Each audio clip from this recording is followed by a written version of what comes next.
Bonjour à tous. Ce qui était censé être un séjour de camping familial réconfortant pour la famille Schmidt s'est transformé en une horrible tragédie dans la nuit du 22 juillet 2022. Le camping calme, autrefois rempli des rires des enfants et de la chaleur d'un feu crépitant, est devenu le théâtre d'un cauchemar inimaginable. Dans le calme des petites heures du matin, un agresseur inconnu s'est glissé dans leur tente et a brutalement assassiné 3 membres de la famille pendant leur sommeil, dont leur plus jeune fille, une petite fille aux yeux brillants, dont les rêves ont été réduits au silence à jamais.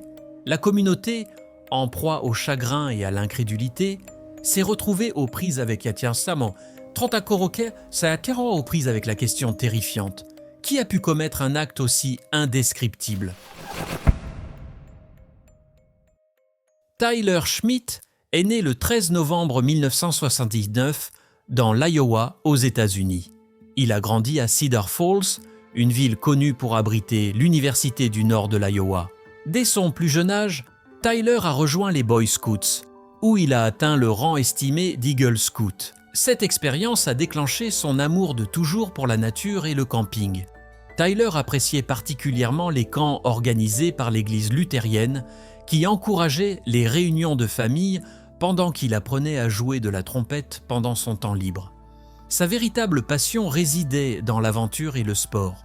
Il a participé à la course de cross-country et était membre de l'équipe de natation de l'école secondaire Northern Iowa à Cedar Falls. De plus, il aimait le canotage, la randonnée et la raquette. Son intérêt pour l'informatique l'a conduit au Missouri, où il a étudié l'informatique à la Truman State University. Là, il a non seulement obtenu son diplôme, mais a également rencontré Sarah, qui deviendra plus tard sa femme. Sarah est née le 27 mars 1980 à Kansas City.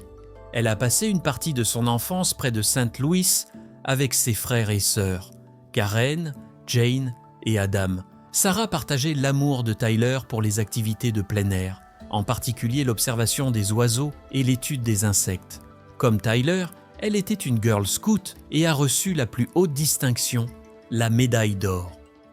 Elle a hérité de son esprit aventureux de sa mère, avec qui elle a fait de la randonnée en Amérique centrale. Il n'était pas surprenant que Tyler sache qu'elle était son âme sœur.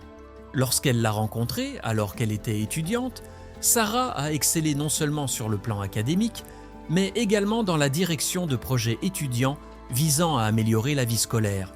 Les familles de Tyler et de Sarah ont soutenu leur décision de se marier, car il était évident qu'ils étaient imparfaits l'un pour l'autre et destinés à fonder ensemble une belle famille.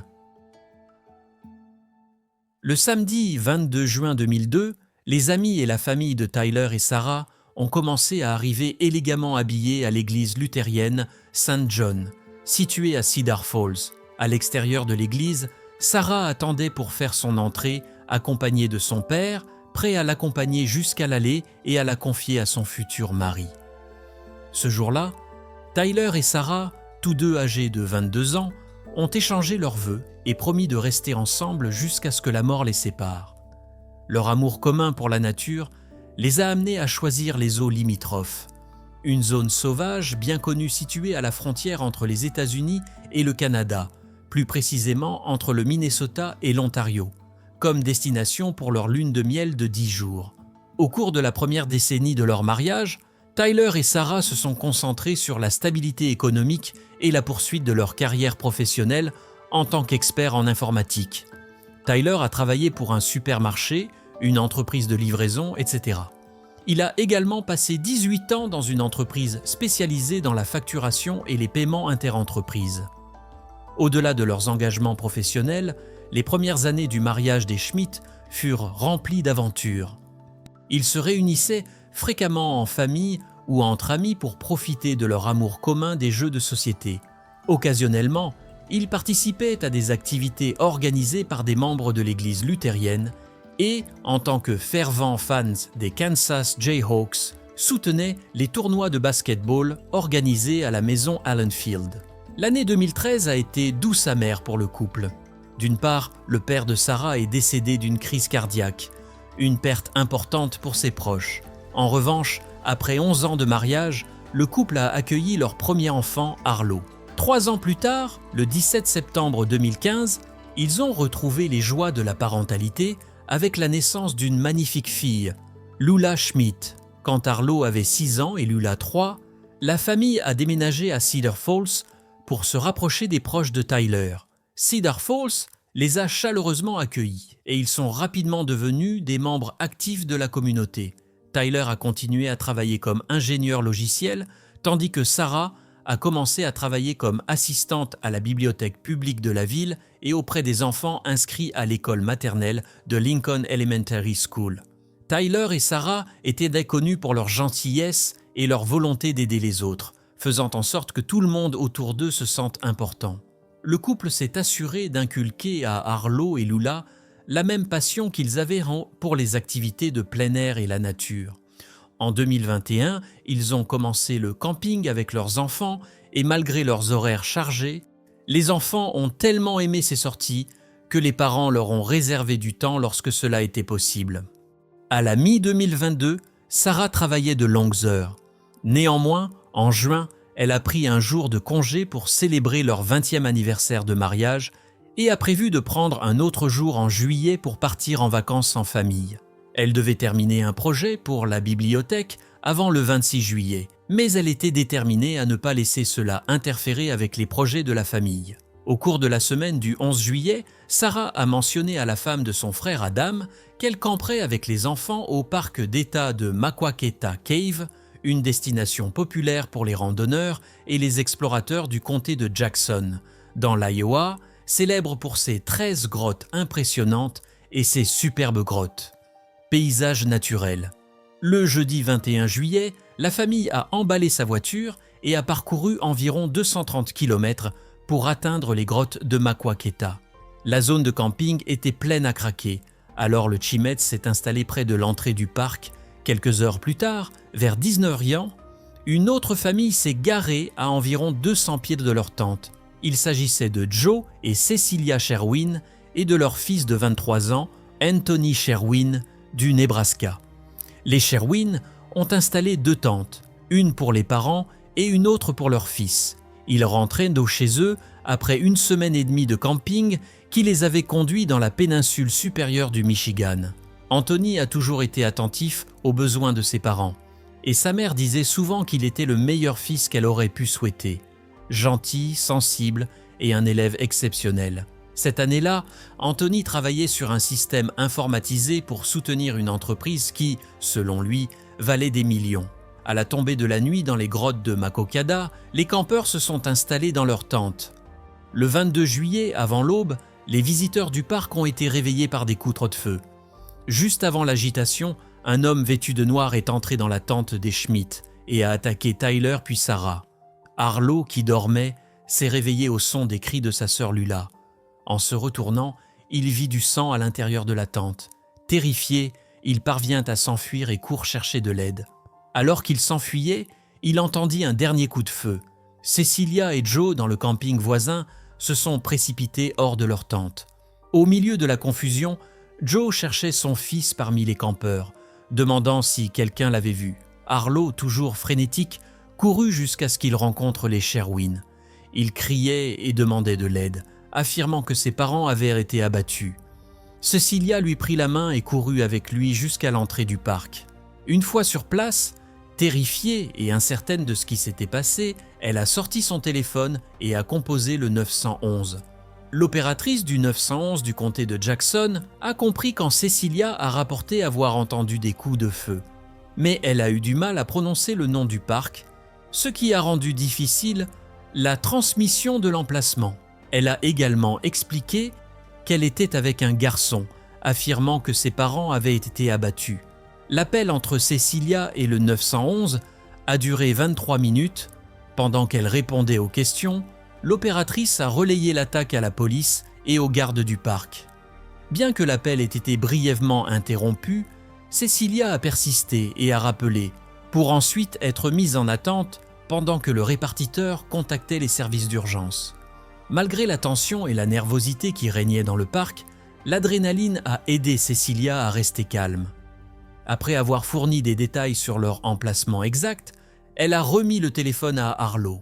Le garçon a expliqué au répartiteur qu'il se trouvait dans une tente avec sa mère, sa sœur et son père, et qu'à son réveil, il a vu quelqu'un vêtu de noir tenant une arme à feu.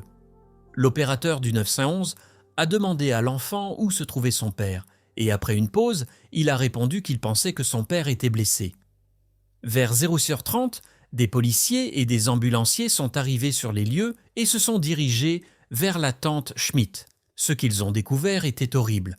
Tous les occupants de la tente étaient morts. Le magnifique camping était transformé en scène de crime. L'équipe tactique a rapidement évacué le parc national de Makokeda Caves et le camp Shalom, un camp d'été chrétien situé à environ 2,4 km du site de l'attaque. Une fois tout le monde retrouvé, il a été confirmé qu'une seule personne manquait à l'appel, Anthony Sherwin. Non seulement il était porté disparu, mais il était également armé. À 11h, des policiers, effectuant une recherche aérienne, ont repéré le corps d'un homme. Lorsqu'ils l'ont atteint, ils ont constaté qu'il était décédé. C'était Antoine. Bien que des enquêtes aient été nécessaires, la police l'a identifié comme le suspect des homicides. Il pensait qu'il avait commis l'attaque meurtrière contre les Schmidt, puis s'était suicidé. L'incident a conduit les autorités à fermer le parc, mesure qui est restée en vigueur jusqu'au 28 juillet. Le ministère des Ressources naturelles de l'Iowa a exprimé ses condoléances pour l'incident. Lorsque les citoyens de Cedar Falls ont appris la nouvelle, ils ont été choqués. L'atmosphère changea brusquement, comme si un voile gris recouvrait le ciel. Les réactions de la famille, des amis, des connaissances et même de ceux qui ne connaissaient pas les victimes ont été pleines de douleur. L'entreprise où Tyler travaillait comme ingénieur logiciel a publié une déclaration le décrivant comme un professionnel accompli et un mentor pour ses collègues qui ont été dévastés lorsqu'ils ont appris la tragédie. Le maire de Cedar Falls a également exprimé sur son mur Facebook sa désolation face à la perte de 3 membres bien-aimés de la communauté. Il connaissait bien Sarah, car ils avaient travaillé ensemble sur un projet technologique.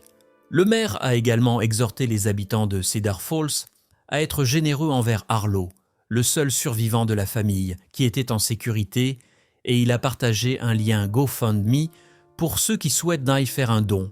En quelques jours, l'initiative a permis de récolter plus de 276 000 $ en réponse à la tragédie. Les autorités locales ont ordonné la fermeture de la bibliothèque pour le reste de la journée par respect pour les collègues de Sarah. La tragédie a également suscité des réactions de la part d'autres dirigeants politiques. Le gouverneur de l'Iowa a exprimé son horreur face à l'attaque et son chagrin face à cette tragédie inimaginable, et un représentant de l'Iowa à la Chambre des représentants des États-Unis a tweeté qu'il s'agissait d'un crime horrible et insensé. La famille de Sarah avait le cœur brisé. Sa sœur a déclaré qu'elle sentait que sa vie avait été brisée, incapable de croire que Sarah ne serait plus à portée de main et qu'elle ne verrait pas sa nièce grandir. La famille de Sarah a voyagé du Dakota du Nord, du Texas et du Michigan pour rejoindre le reste de la famille pour les funérailles privées tenues au cimetière de Greenwood le 2 août.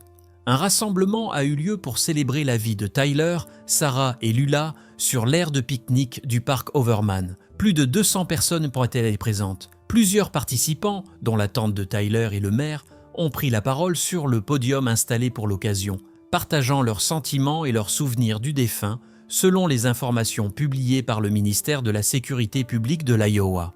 D'après les résultats de l'autopsie, Tyler présentait une blessure par balle et de multiples blessures par arme blanche. Sa femme Sarah n'a subi que des blessures graves, tandis que leur jeune fille a été tuée par balle et étranglée. Début août 2022, les autorités ont publié des informations officielles sur l'affaire, désignant Anthony Sherwin comme le responsable du meurtre de la famille Schmidt. Selon la police, l'homme de 23 ans, sans casier judiciaire, était la seule personne impliquée dans l'incident avant de se suicider.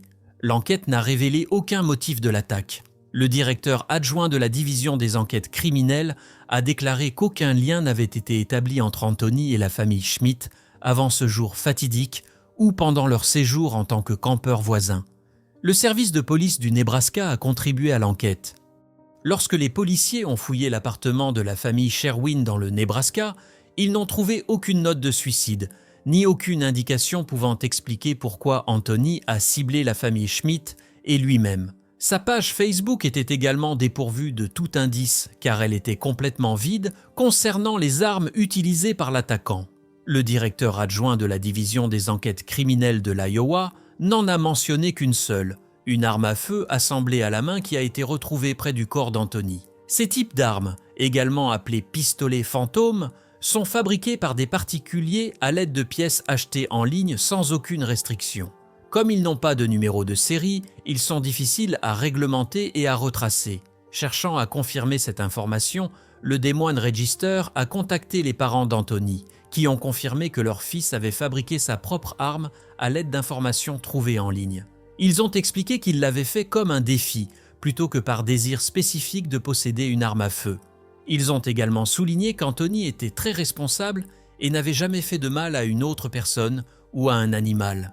Cecilia a affirmé que leur famille n'avait jamais possédé d'armes à feu et qu'elle avait décidé de les acquérir, en raison de la hausse du taux de criminalité au Nebraska.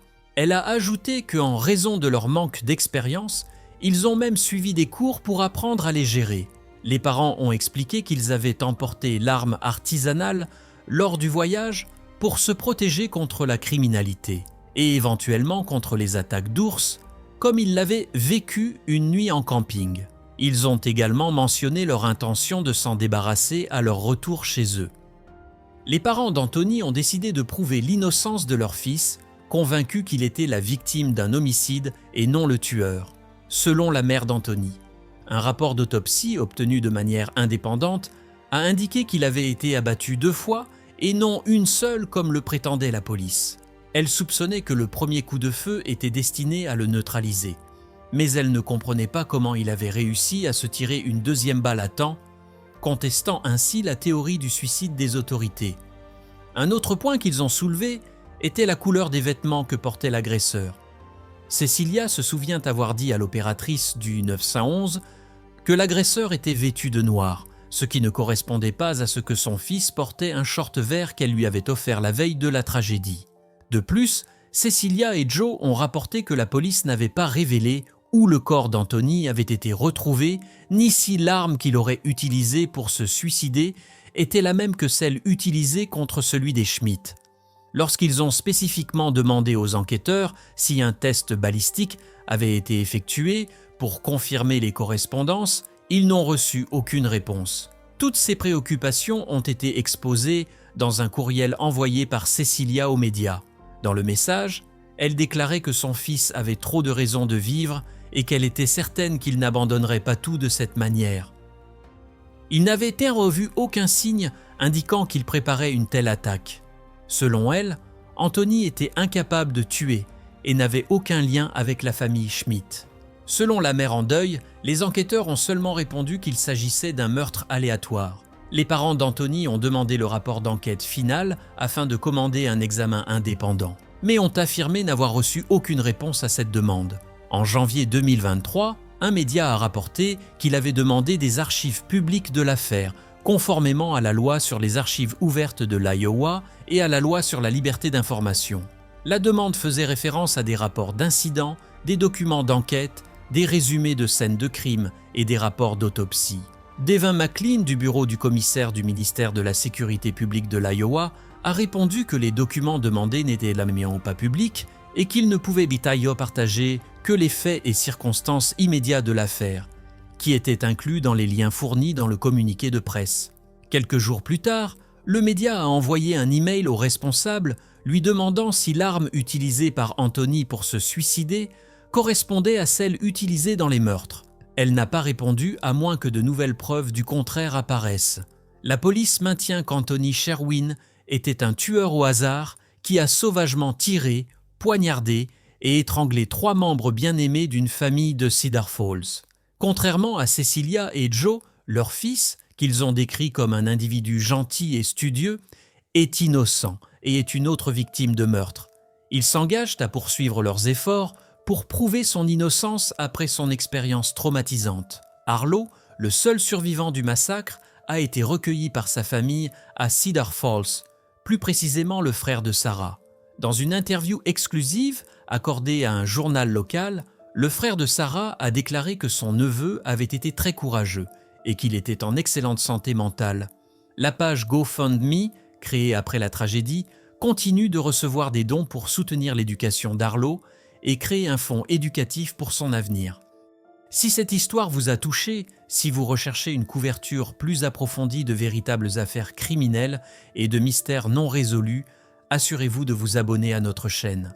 Appuyez sur la cloche de notification pour rester informé de nos dernières enquêtes et histoires.